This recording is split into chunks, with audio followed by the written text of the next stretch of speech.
It's that dreaded time of year for many, April 15th, better known as Tax Day. Good evening, this is CTV News. I'm Rochelle Metzger. Well, the rush is on for many to get their income taxes in to Uncle Sam. Today is the April 15th deadline, and Denise Douglas shows us how things are going from the post office in Largo. The clock is ticking to the deadline to get your taxes in on time. As you can see behind me, there are cars with people still mailing off their paperwork here at the Largo Post Office. We talked with a number of folks about why they waited until the last minute.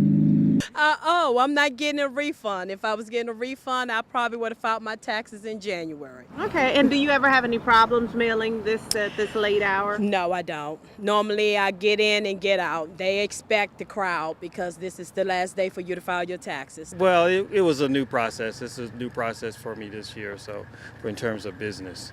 So it took me a little bit longer to figure out what I needed to do. Do you usually wait till the last minute? No, I don't usually, but these are late, and they told me that I couldn't electronically email them, so I had to come in and actually mail them. So I was like, oh my goodness, and they sent me that email like Saturday, so I was like, oh, all right, well, I better get in here. And just a reminder from the post office, when mailing your taxes, be sure to have the return address on it, as well as enough postage. I'm Denise Douglas, CTV News. Thanks, Denise. Well, speaking of taxes, a new study released by Maryland PIRG wants you to know where your tax dollars are going. According to their annual study, the average Marylander shoulders an extra $1,065 to make up for lost revenue due to offshore tax havens. That equates to an annual loss of $900 million for the state. The report lists America's largest and best-known corporations for using offshore tax havens as Pfizer, Microsoft, and Citigroup. Well, Prince George's is prime for business. That's the message from county officials who held a forum for business owners in District 5 this morning. Speakers, including County Executive Rashawn Baker, told attendees how they can benefit from a $50 million Economic Development Incentive Fund and a new streamlined permitting process. Economic Development Corporation President Gwen McCall says she hopes events like this will help change the perception that Prince George's is not business friendly. They talked about the whole DPI, the new permitting process that's going to come online in July. CB17, the new legislation, once a business basically gets certified, it's going to make sure that if procurement opportunities come online, that they're going to be able to take advantage of it. We've just hired some additional business development specialists at the EDC for the purpose of being able to go out and connect with these businesses to become their partner. So if they're having any kind of issues, EDC is kind of like the front door. You don't have to navigate your way across county services. You can come through the EDC, connect with a business partner, and for the most part, we'll do the heavy lift. We'll make the phone calls. We'll do the follow-up, all of the above to make it easier. So we want to be more. The EDC will be holding similar events in each of the 9 council districts. Attorney General Doug Gansler unveils a new online campaign to help digital consumers manage online privacy. The education campaign provides teens and parents with tips and resources to better understand what information they share online and with whom they share it. The announcement comes on the kickoff of a presidential summit in which attorneys general around the country address the issue of privacy in the digital age.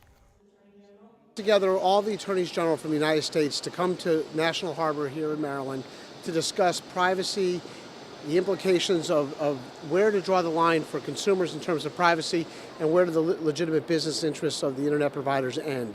And that's a discussion we're having on a national level. What are the privacy constraints? What do companies need to do?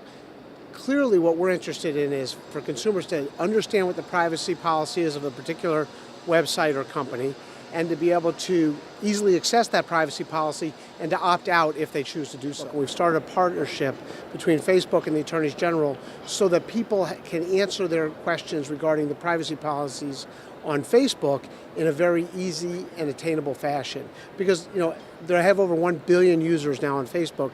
Most people don't really understand the privacy settings, the privacy implications on Facebook.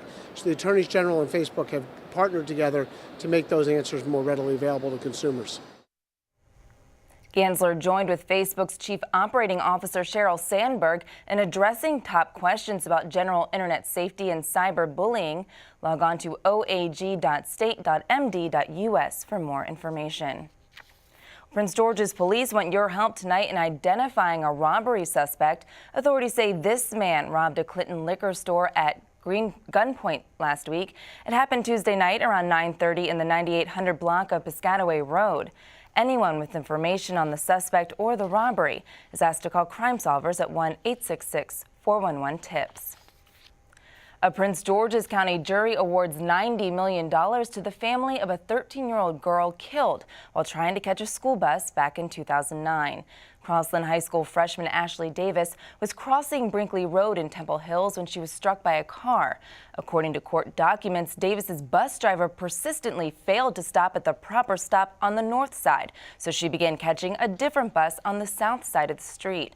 Her family filed a wrongful death lawsuit against the Board of Education, arguing that the school system did not provide safe and adequate transportation. The verdict, issued earlier this month by a 6-member jury, is one of the largest in the circuit court's history. We reached out to Bryant Coleman, the spokesperson for county schools, but did not hear back as of airtime.